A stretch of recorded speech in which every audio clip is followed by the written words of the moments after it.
Aplauda o Senhor. Ele é bom. O tempo todo Deus é bom.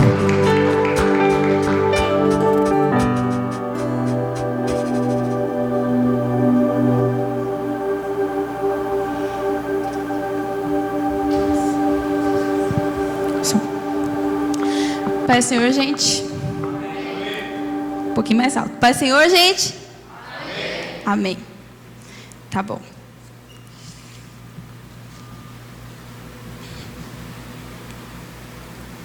Bom. Queria dizer que eu estou um pouco nervosa, para variar. Mas eu queria que a gente... O Mário já orou. Mas eu queria que a gente orasse mais um pouquinho. Tá bom? Então, eu gostaria que você fechasse seus olhos e que você começasse a falar agora com Deus. Pai, nós te adoramos, nós te bendizemos. Você é tudo para nós. Senhor, esse é o primeiro culto do ano. Nós estamos aqui porque nós queremos te ouvir, porque nós queremos ter um ano diferente do que todos os outros foram. Pai, eu creio que este será um ano diferente, esse vai ser um marco. E eu creio que a nossa igreja vai passar por isso também. Senhor, eu creio que o Senhor está movendo algo na história. E eu peço para que o Senhor não nos deixe de fora disso. Espírito Santo de Deus, que nessa noite você comece a arder no nosso coração. Um desejo novo, um querer novo por te conhecer mais e por fazê-lo conhecido. Espírito Santo, fala aos nossos corações. Arrebata agora o nosso pensamento a Ti. Fala a cada um de nós, Pai. Espírito Santo, tudo aquilo que você colocou no meu coração, que nesse momento eu consiga transmitir com clareza para todos aqueles que estão ouvindo, Pai. Em nome de Jesus. Amém. Pode se sentar? Então, beleza. Eu trouxe a Bíblia para falar que eu sou crente, porque eu nunca trago. Peraí, deixa eu só achar o livro aqui, gente. Mas vamos lá. Então, vocês já sabem qual vai ser o tema da minha ministração, porque está aqui. Levantados para um tempo como este. Foi, assim, complicado de achar esse tema, de achar a pregação. Foi uma semana bem longa. Mas, hoje de manhã, na hora que eu acordei, parece que assim, o Espírito Santo saltou para mim qual texto eu iria usar e o que eu deveria falar. Então, a minha ministração vai ser baseada em Esther. E para quem não conhece o livro de Esther, eu vou dar mais ou menos aqui uma introduzida. Mas, leia o livro de Esther, porque é um livro bem curtinho, você não vai gastar 1 hora, e é um livro que eu gosto muito, muito mesmo. Porque na Bíblia toda, a gente só tem 2 livros com nomes de mulheres, e é Esther e Ruth. E eu gosto muito de Esther. E vocês já vão saber por quê. Mas enfim, então o livro de Esther começa dizendo o seguinte: havia um rei que chamava Xerxes. Este rei, ele não era judeu. Ele era rei da Etiópia e tal. E Xerxes era casado com uma mulher que se chamava Vasti. Então, determinado dia, ele está fazendo uma festa e tal, e ele pede para trazerem Vasti, para ele mostrar a beleza dela, para os convidados e tal. De certa forma, ele está querendo mostrar a mulher dele, entendeu? Tá tipo, olha, gente, como minha mulher é bonita e tal. E Vasti simplesmente se recusa a ir. Fala, não, eu não vou. E Xerxes fica boladão com aquilo lá e fala, cara, isso daqui está errado. Como assim? Eu sou o rei. E aí ele se reúne com os conselheiros dele. E um dos conselheiros fala o seguinte, as mulheres vão saber o que Vasti fez ao Senhor. Que você chamou ela e que ela não foi. E as mulheres vão começar a se rebelar contra os maridos por conta disso. Eu acho que o Senhor deveria tirar Vasti, ela não vai ser mais rainha, e você se casar com uma outra mulher. E ele acha bom aquele conselho e ele faz isso. Então ele tira Vasti como rainha, e agora então ele não tem mais rainha nenhuma. E aí a gente entra então na história de Esther. Esther era uma mulher que era judia. E aí eu queria, por favor, que o Vinícius já colocasse já o texto de Esther 2:5. Por quê? Vamos conhecer um pouquinho quem era Esther. Ora, na cidade de Suzã, havia um judeu chamado Mardoqueu, da tribo de Benjamim, filho de Jar, neto de Simei e bisneto de Quis. que fora levado de Jerusalém para o exílio por Nabucodonosor, rei da Babilônia, entre os que foram levados prisioneiros com Joaquim, rei de Judá. Mardoqueu tinha uma prima chamada Hadassa, ou Hadassa, que havia sido criada por ele, por não ter nem pai nem mãe. Essa moça, também conhecida como Esther, era atraente e muito bonita, e Mardoqueu a havia tomado como filha quando o pai e a mãe dela morreram. Calma aí, Vini, segura aí um pouquinho, volta no 7. Beleza, então a gente tem algumas informações sobre Esther. Esther era órfã, os pais dela morreram, e ela estava em um lugar, num povo que não era o povo dela. Só que a Bíblia também fala que ela era muito bonita. E que esse primo, o tio, existem versões que falam primo, existem versões que falam tio, cuidava de Esther. E aí acontece que o rei manda um decreto pedindo para que as moças mais bonitas do reino fossem apresentadas diante dele. Só que a primeira coisa que me chama a atenção na história de Esther é que Esther tinha tudo para ser uma vítima da situação. Muitas vezes nós nos tornamos vítimas da nossa história. Deus fala alguma coisa para a gente e a gente começa, Deus, acho que não é para mim. Porque eu não vou conseguir. Olha para minha família, olha para quem eu sou, olha de onde eu vim. E a gente começa a limitar aquilo que Deus está falando que nós seríamos. Por quê? Porque a gente está arraigado naquilo que a gente conhece de si próprio. Quando Deus está falando, eu tenho algo muito maior para você, você está lá, Senhor, mas então, eu só tenho isso daqui. Eu não tenho nada além disso. E assim, é cultural aqui no Brasil, essa questão do vitimismo. É muito cultural. Porque eu nasci pobre, eu não tenho condição nenhuma, então eu vou virar bandido, porque é isso. Porque, sabe, a sociedade me fez assim. E a gente acha casos que a gente fala, meu Deus, essa pessoa era pobre, então ela virou empresário. E a gente fala, que coisa. Sabe, a gente se espanta com uma coisa dessa. Mas isso não é de se espantar. Seria o natural. Porém, essa cultura do vitimismo está perpetuada nos nossos dias. Existe um livro que eu gosto muito que chama Mantenha Seu Amor Aceso, do Denis Silk. Leia esse livro é muito bom.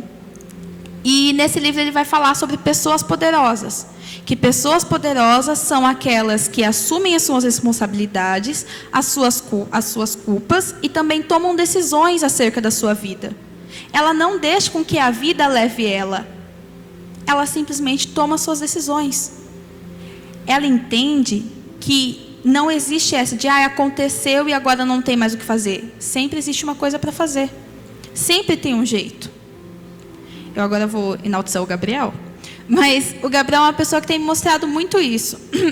Porque muitas vezes na minha vida, eu chegava numa situação e falava assim, agora não tem mais jeito, eu não consigo mais, não vou suportar. E ele sempre chega e fala assim, sempre tem um jeito. O que a gente pode fazer? Qual é o problema? Eu odeio essa pergunta. Qual é o problema? Porque, na verdade, eu nunca sei qual é o problema. E ele me pergunta, qual é o problema? Eu não sei. Só que aí, quando ele me pergunta qual é o problema, ele me faz pensar, calma, qual é o problema? Então eu consigo resolver. Se eu sei qual é o problema, eu consigo achar uma solução. Só que na cultura do vitimismo, a gente não consegue achar o problema. É só porque acontece tudo ruim comigo. Tudo de ruim sempre acontece comigo. Tudo que é difícil sempre é para mim. Agora, a partir do momento em que eu acho o problema, então esse é o problema. Então eu acho a solução. Tenho aprendido isso com o meu digníssimo ali. Tem me ensinado. Você está certo? Falo nada, viu? Mas enfim. Então, o primeiro ponto. Sua situação e a sua história não limita o que Deus planejou para você. Eu vou repetir. Vamos fazer o seguinte? Eu não gosto disso, mas eu vou fazer porque ajuda a decorar. Vira para o amiguinho que está do lado e fala assim, sua situação ou sua história não limita o que Deus planejou para você. Amém? Amém. Então, beleza. Vamos continuar a história de Esther. Então, o rei pede para chamar as mulheres mais bonitas do reino. E entre elas vai Esther. Esther vai para o reino. Chegando lá, por favor, põe agora o 8 aí, Vini, por favor. Vamos lá. Quando a ordem e o decreto do rei foram pronunciados, muitas moças foram trazidas à cidade de Suzã e colocadas sob os cuidados de Hegai. Hegai era um eunuco. Esther também foi trazida ao palácio do rei e confiada a Hegai, encarregado do harém. Por favor, Vini, próximo. A moça o agradou e ele a favoreceu. Ele logo lhe providenciou tratamento de beleza e comida especial. Designou-lhe 7 moças escolhidas do palácio do rei e transferiu-as junto com as suas jovens para o melhor lugar do harém. Olha que interessante. Esther chega e o cara que vai cuidar dela se agrada de Esther. Sabe o que eu vejo aqui? Que você, como um filho de Deus, todo lugar que você for, você vai ser diferente. Há um favor de Deus sobre você. Talvez você não saiba disso, mas então que agora passe a ser consciente. Deus, eu cheguei nesse lugar. Eu sei que o Senhor tem um favor para mim, porque eu sou seu filho. Eu vou ser diferente. Eu cheguei na faculdade, Senhor, há um favor do Senhor aqui para mim. Abre portas que eu não sei. Eu cheguei no emprego novo, Senhor, eu estou aqui, eu sou teu filho. Eu creio que há um favor de Deus para mim aqui, porque existe um propósito. A gente logo vai ver que a história de Esther toda tem um propósito. E é um propósito muito lindo, que eu gosto muito. E outra coisa que eu gosto muito da história de Esther, sabe o que a Bíblia fala? Que foram chamadas as moças mais bonitas. Porque é muito fácil pensar, mas Esther era bonita. Então, por isso ela foi chamada, as coisas foram fáceis para ela, porque ela é bonita. Aí você já tem um pensamento mais, né? Ah, porque eu sou feia, nada acontece para mim. Porque eu sou feia, eu não consigo namorado. Quando na verdade não é isso. Havia um favor de Deus sobre a vida de Esther, porque talvez existiam mulheres ali ainda mais bonitas do que ela, porque eram as moças mais bonitas do palácio. Porém, Deus havia escolhido Esther para cumprir um propósito muito maior do que ela mesma imaginava. E ele se agrada de Esther. Sabe o que eu aprendo também? Que na vida cristã não tem coincidência.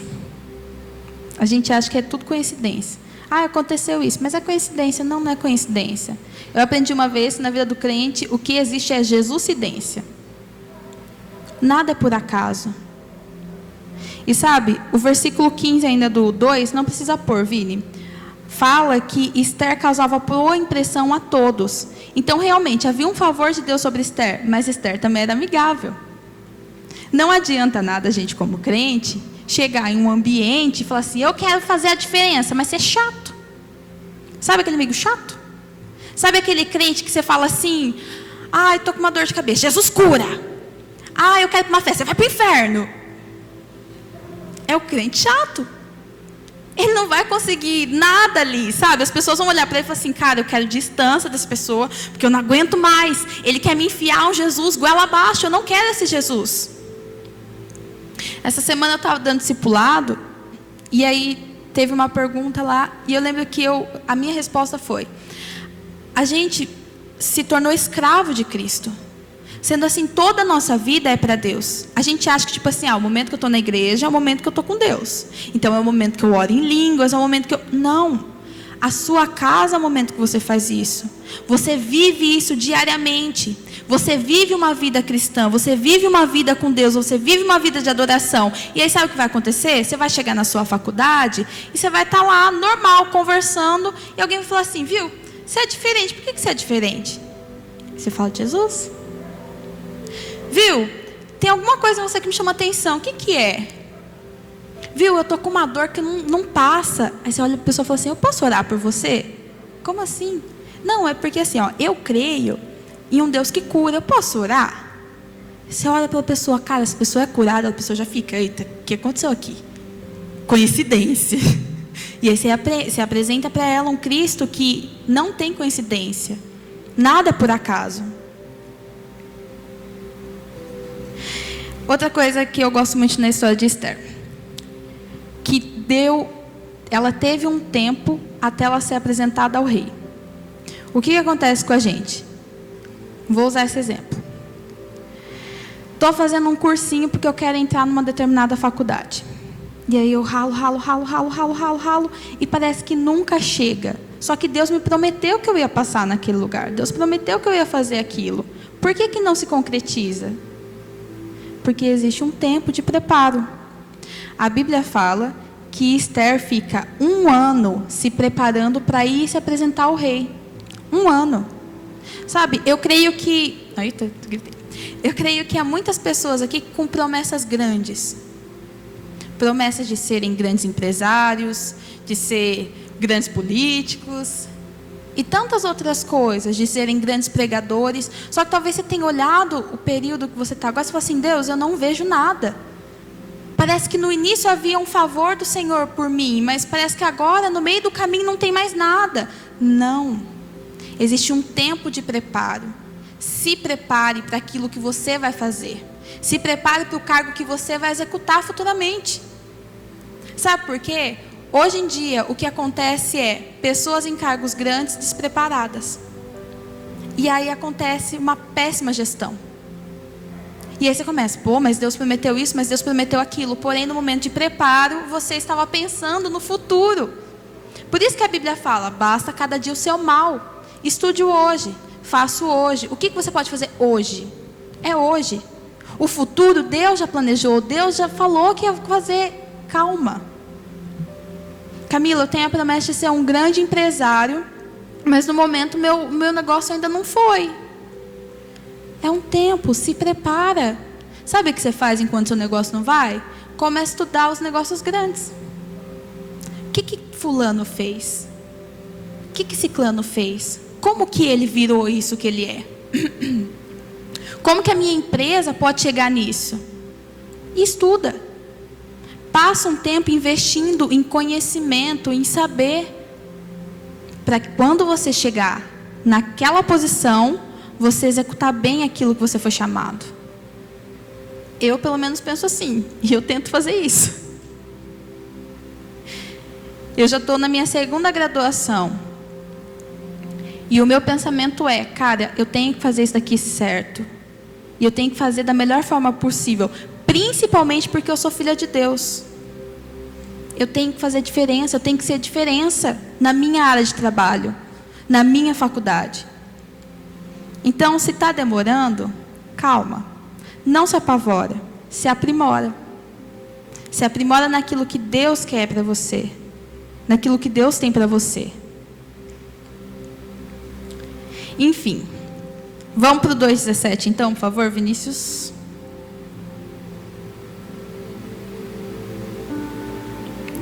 Ora, o rei gostou mais de Esther do que qualquer outra mulher, e ela foi favorecida por ele e ganhou sua aprovação mais do que qualquer das outras virgens.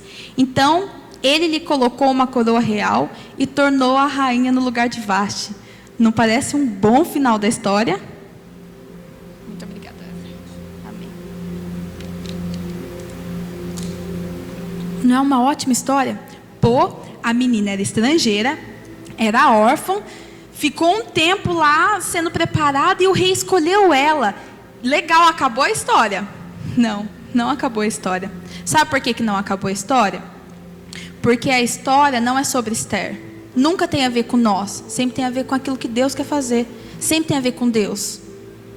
Muitas vezes a gente tem se colocado tipo: ai Senhor, você quer fazer isso na minha vida tal. Realmente Deus quer fazer isso na sua vida. Mas entenda que o propósito não é para você. É para algo muito maior. O livro de Esther poderia terminar aqui. Esther se tornou rainha. Acabou, ela venceu. Só que a questão é: o livro não é sobre ela. A sua vida não é mais sobre você. A sua vida é sobre Jesus. A sua vida é sobre Deus. Em como levar o evangelho a outras pessoas. Em como fazer o reino do céu se manifestar na terra. A partir de agora, se você ainda não entendeu isso, entenda isso agora. Que a sua vida não é mais sua. A sua história, que você gosta tanto, que eu também gosto tanto da minha, não é só mais minha. Ela é de Deus. Sendo assim, eu não posso viver de qualquer forma. Eu não devo viver de qualquer forma. Eu fui escolhida e eu nasci para um propósito muito maior do que simplesmente viver. Isso É maravilhoso. Então, vamos lá. Segundo ponto, para vocês não esquecerem. Vira para o amiguinho e fala: há um favor de Deus sobre você. É isso aí. Para vocês não esquecerem os tópicos. Então, beleza. Vamos continuar mais um pouquinho o livro de Esther. Acontece então que Esther já virou rainha. Só que aí entra na história um cara chamado Amã. Amã virou um dos ministros do reino. E Amã tinha muito poder. E Amã odiava Mardoqueu. Mardoqueu era o tio que cuidava da Esther. E ele odiava. Por quê? Porque Mardoqueu não se ajoelhava diante dele quando ele passava. Ou diante do rei. E ele explicava: olha, eu não me ajoelho porque eu sou judeu. E eu creio que eu só posso me ajoelhar perante o meu Deus. E Amã ficava enfurecido com isso. Aí Amã faz o quê? Amã, muito esperto, pensa: eu vou matar esse cara. Então, mas eu não quero só matar ele, eu quero matar toda essa raça, porque é uma raça ruim. Eu vou matar o judeu. Exterminar. E aí ele faz o seguinte: ele propõe para o rei um decreto. Fala assim: ó, no dia tal, a gente faz um decreto aqui que no dia tal, todo mundo pode matar um judeu. Todo mundo vai matar um judeu. Porque assim, ó, os caras não se ajoelham diante da gente, eles não têm temor pelo rei. Então, o que você acha? O rei não sabia que Esther era judia. Tipo, não é nem meu povo, para mim tanto faz. E ele carimba lá com o anelzinho dele. E aí o que acontece? O decreto é espalhado por todas as partes. O decreto de morte. Vini, por favor, abre para mim o próximo. 4:3. E aí olha só o que aconteceu. Em cada província onde chegou o decreto com a ordem do rei, houve grande pranto entre os judeus, com jejum, choro e lamento. Muitos se deitavam em pranto e muitos se deitavam em pano de saco e cinzas. Houve muito choro e muito lamento. Aonde chegou o decreto? A gente vai morrer. É um decreto do rei, não tem mais o que fazer. E aí, o tio dela fica sabendo disso também e faz o quê? Coloca pano de saco tal e vai chorar na porta do castelo, porque ele não poderia entrar com aquelas vestes. E aí, Esther vê aquilo e pede para um servo dela ir lá perguntar o que estava acontecendo. E aí, Mardoqueu falou assim: ó, é o seguinte, assinaram um decreto, vai matar todo mundo. E ele pede para que leve até uma cópia do decreto para ela. E ele falou assim: ó, o que você pode fazer? Esther olha para aquilo e fala assim: olha, é o seguinte, existe uma lei que nem homem nem mulher pode se apresentar diante do rei sem ser chamado. Porque se você fizer isso, você pode morrer, a não ser que o rei levante e estende o cetro dele para você. E ela envia novamente esse recado. E aí o tio dela fala algo muito interessante. Por favor, o próximo. Pois se você ficar calada nesta hora, socorro e livramento surgirão de outra parte para os judeus. Mas você e a família de seu pai morrerão. Quem sabe se não foi para um momento como este que você chegou à posição de rainha? E aí sabe o que acontece? Quando Esther lê aquilo, ela falou assim: eu vou fazer alguma coisa. E se tiver que morrer, eu vou morrer. Porque ela entendeu que ela chegou naquele momento, se tornando rainha, justamente para livrar os judeus de algo que ela não sabia que ia acontecer. Existe algo que Deus colocou na sua mão para você fazer, que a princípio parece bobo, mas vai abençoar milhões de pessoas, muitas pessoas. Algo que você não entende. Poxa, eu já cheguei até aqui, eu venci na vida, eu já me tornei rainha. Deus está falando: não, você acha que a sua história acaba aqui, quando na verdade eu tenho algo muito maior para fazer através da sua vida. Eu não te chamei simplesmente para reinar, eu te chamei para abençoar outras pessoas. Sabe o que acontece depois? Esther faz algumas coisas que eu não vou contar, para te deixar curioso ler o livro. Mas ela dá um jeitinho. Sabe, lá em Mateus 10:16, a Bíblia fala para a gente ser esperto como a serpente e humilde como a pomba. Quando eu olho para a história da Esther, eu vejo isso. Ela foi muito esperta, mas ela foi humilde. Ela soube qual era o momento dela agir. E aí, só para vocês finalizar a história só do livro, vamos lá. Por favor, Vinícius, abre aí para mim o 8:16-17. Olha só o que aconteceu. Ela conseguiu reverter a situação e mudar um decreto. E aí, olha o que a Bíblia fala. Para os judeus, foi uma ocasião de felicidade, alegria, júbilo e honra.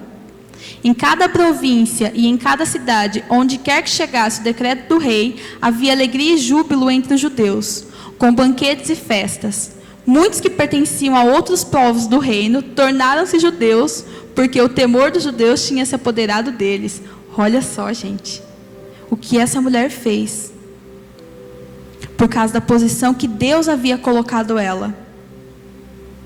Deus vai te colocar em posições para você abençoar outras pessoas, assim como Esther. Sabe o que eu vejo aqui? O primeiro decreto trouxe choro, trouxe lamento, todo mundo sofrendo, a gente vai morrer. O segundo decreto gerou felicidade, alegria e conversão de outras pessoas. Porque eles viram, tem alguma coisa com esse povo aqui. Tem alguma coisa aqui. Por meio da vida de Esther, seu povo foi salvo. A influência que ela tinha no reino favoreceu o seu povo. E aqui eu quero entrar em uma questão com vocês. Atualmente está sendo propagado, não sei se vocês já ouviram, algo que se chama 7 esferas de influência. Que eu acredito muito também. Essas 7 esferas são família, religião, governo, educação, mídia, artes e economia. A visão, hoje em dia, ela está sendo mais difundida por conta da Jocum. A Jocum começou a difundir essa visão por todo o mundo. Só que a visão da Jocum é a seguinte: que cada cristão tem que dominar cada um desses montes. Eles falam que são montes. Eles se baseiam no texto Apocalipse, que fala que a besta estava sentada sobre os 7 montes. E aí eles colocaram que cada um desses montes eram esses, denominaram. E que os cristãos, então, deveriam ocupar e dominar cada um desses montes de influência. E de forma dominadora, influenciar através deles. Essa é a visão da Jocum. Eu acredito na visão dos 7 montes, mas não dessa forma. Eu acredito que nós temos sim que estar nos 7 montes, mas influenciando eles e não através deles. Porque tem uma diferença aí. Qual é a diferença, Camila? Vamos lá. É uma questão que eu e o Gabriel estávamos conversando agora de pouco. Quando chegam para o Bill Johnson e falam assim para ele: olha, eu não sei se eu quero ser médico ou se eu quero ser missionário. Eu estou dividido. Bill Johnson olha para a pessoa e fala o seguinte: o que você quer mais? Ah, eu quero ser mais médico. Então vá ser médico. Cure os enfermos, expulse o demônio e pregue o evangelho. Ou seja, sabe o que ele está querendo dizer? Não importa o que você vai fazer, o que você quer ser. Cure os enfermos, expulse os demônios, pregue o evangelho. Não importa em qual dessas esferas você vai estar. Cure os enfermos, expulse os demônios, pregue o evangelho para aquelas pessoas. A gente foi tão falado agora do filme do Porta dos Fundos. Ai, porque fizeram um filme de Jesus. Gente, muita coisa. Na realidade, o pessoal deu mais público para o filme. Só que sabe o que seria interessante? Se tivesse um cristão lá apresentando Jesus para os caras. Imagina. O cara é cristão, entende Bíblia, conhece a Jesus e está lá trabalhando como cameraman, não sei. E aí ele vê aquilo e ele chega e vai conversar com os caras, viu? Vocês acreditam nisso? Não, mas então, eu vou te falar quem é Jesus. Olha que louco isso. Eu creio que cada um de nós aqui vai estar em uma dessas áreas. Eu já vou falar a minha é a área de educação. E como educadora, eu quero sim servir o reino, manifestar o reino de Deus ali. Às vezes a gente acha o seguinte: eu vou ser pastor, então porque eu vou ser pastor, eu vou ler a Bíblia muito, eu vou adorar muito a Deus, eu vou na igreja de segunda a sexta. Por quê? Porque eu tenho que conhecer a Deus, porque eu vou ser pastor. E aí o outro fala assim: eu vou ser empresário. Se eu vou ser empresário, eu não preciso ler tanta Bíblia assim. Eu posso ir no culto só no domingo. Eu não preciso de tanta vida com Deus, eu vou ser empresário. Muito pelo contrário. Tanto aquele que tem um chamado pastoral, quanto aquele que tem um trabalho, que vai ter um chamado para um trabalho normal, ele precisa conhecer a Jesus, porque ele vai fazer Jesus conhecido através do trabalho dele. Se você é um empresário, você tem que saber muito bem de Jesus, porque, entende uma coisa, vão conhecer mais você do que um pastor. Um professor vai ter mais contato com pessoas que não conhecem a Jesus do que um pastor em uma igreja. Não é? Vou usar um exemplo. O Ever tem a loja. O Ever tem muito mais contato com pessoas do que o próprio pastor Joel. Então você tem que saber a Bíblia.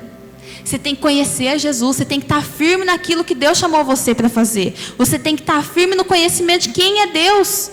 Porque pessoas vão vir perguntar para você.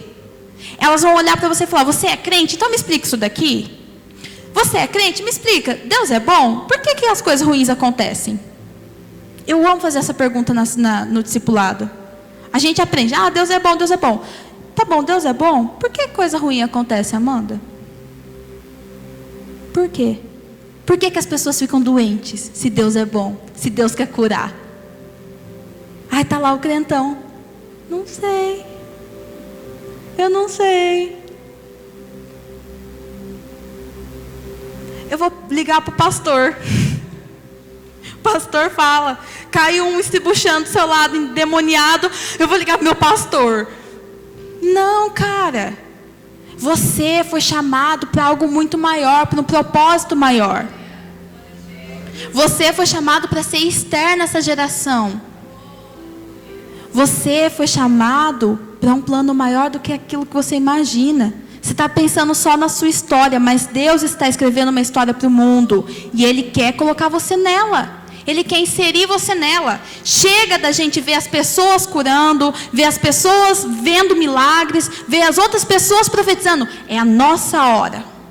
É a nossa hora. O tema da nossa igreja esse ano é o ano de milagres. Sabe como a gente começa a ver milagre acontecendo? Quando a gente começa a orar por milagre. Eu tenho uma conhecida que ela... a menina é profeta, de falar assim, seu RG e CPF, de certa forma. A Gabi, que foi minha staff na primeira escola. A menina é... Rapaz, fala uns negócios e fica: Jesus Cristo. Sabe o que ela faz? Sabe como que ela treina o profético dela? No Facebook. Ela coloca assim, quem quer palavra profética? Vou responder os 10 primeiros. E aí todo mundo vai: eu. Aí ela pega, ela entra no perfil da pessoa, ela olha a foto e ela manda mensagem: olha, Deus me manda falar isso. É assim que você faz o impossível. Não é quando você está aqui na igreja girando no manto. Não, gente. Não é. É quando você está lá no seu trabalho. Que alguém se olhar para a pessoa e falar: essa pessoa está meio mal. Jesus, me fala por que ela está mal. Como que eu posso ajudar ela? Jesus vai te falar e você vai lá. Acabou. Como que eu faço a diferença na faculdade, Camila? Faculdade é um lugar que eu estou há muito tempo. Sabe como você faz a diferença na faculdade? Sendo Jesus na faculdade. Não é, você conhece Jesus? Você conhece Jesus? Não, é servindo as outras pessoas. É quando você serve. É quando você mostra o amor de Deus. É quando você mostra para ela o quanto ela é importante. É assim que as pessoas se convertem. É assim que você treina o profético. Você quer ver cura? Começa a orar por cura. Eu vi um mancando na minha frente. Posso orar por você? Eu vi que você está mancando. Deixa eu orar? O Espírito Santo mandou você orar? Não, mas a Bíblia falou: ore pelos enfermos. Então eu não preciso que o Espírito Santo vai lá e ore por aquela pessoa. Muitas vezes acontece sim. Mas as outras, é um mandamento. Deus falou, Jesus falou: ore pelos enfermos, curar os enfermos. Viu um mancando na rua? Viu? Eu vi que você está mancando. Posso orar por você? É isso, gente. É isso. Esse é o ano de sim vivemos um milagre. Então, primeiramente, a gente precisa entender que a nossa história já não é mais nossa. Que nós nos tornamos Esther. A gente pode estar numa posição muito boa, mas a nossa posição ainda não é o fim da história. Quando você estiver muito bem na sua vida, se lembre que não é o fim da sua história. Se lembre que ali não é o teto para você. E agora, para encerrar, eu quero mostrar um desses exemplos de uma pessoa que influencia dentro da esfera dela. É o vídeo, Vini, por favor. É um cara, chama Red, roqueiro, e ele é de um grupo de rock, não é rock cristão, viu? É rock, que chama Korn. E é o seguinte, esse cara era o guitarrista tal, e ele se converteu. E aí, quando ele se converteu, ele saiu da banda. Pô, me converti, aqui é o lugar do diabo, tal, não sei o quê. Vou sair da banda. E saiu da banda. Só que aí Deus mandou ele voltar. E falou assim, você vai manifestar o reino de Deus lá. Então, sempre, antes do show e depois do show, ele sai para orar pelo pessoal. E nesse vídeo, é um dos vídeos em que ele está fazendo isso. Pode soltar, por favor, Vini. Tá com o... Esqueci o nome dele. Qual?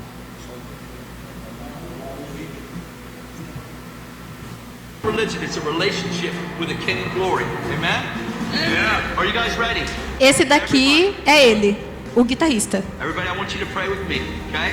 I want you to say this. Lord God, right now, E esse é o show. that we believe that Jesus died for our sin, that he was raised from the dead for me, Pega que ambiente gostoso. that all of my Cheio de past and all unção. the things I wish I never did, all the stuff that I did that I wish I didn't, that right now we're about to nail it to the cross of Calvary. Capeta. Right now addiction is going to be broken off of our lives.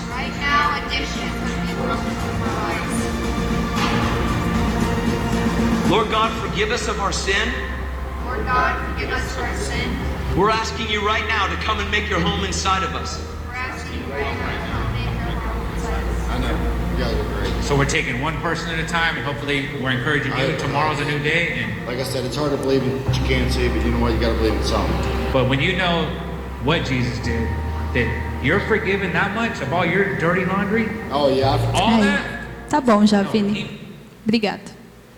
Mas enfim, eu queria mostrar isso para vocês. O cara tá na esfera da arte. Só que ele tá dentro da igreja? Não.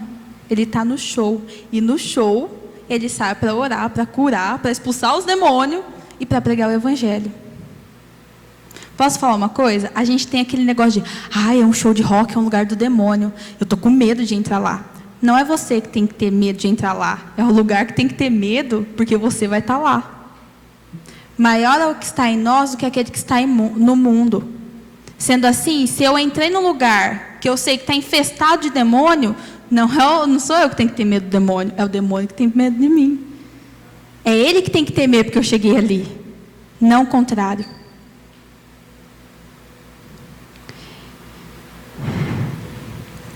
Enfim. Deus tem um plano para este tempo e Ele nos escolheu para o cumprir. Há algo que Deus quer realizar ainda esse ano. Eu creio que existe algo muito forte vindo para o Brasil. Eu creio que essa terra é abençoada. E eu creio ainda mais que existe algo muito forte para Ibaté. Eu sempre acreditei nisso e sempre vou acreditar que essa cidade está no coração de Deus. Que existe algo especial aqui. A gente não é terra seca, muito pelo contrário. Essa terra vai abençoar muita gente. E eu queria pedir para você se colocar de pé, então, para a gente orar.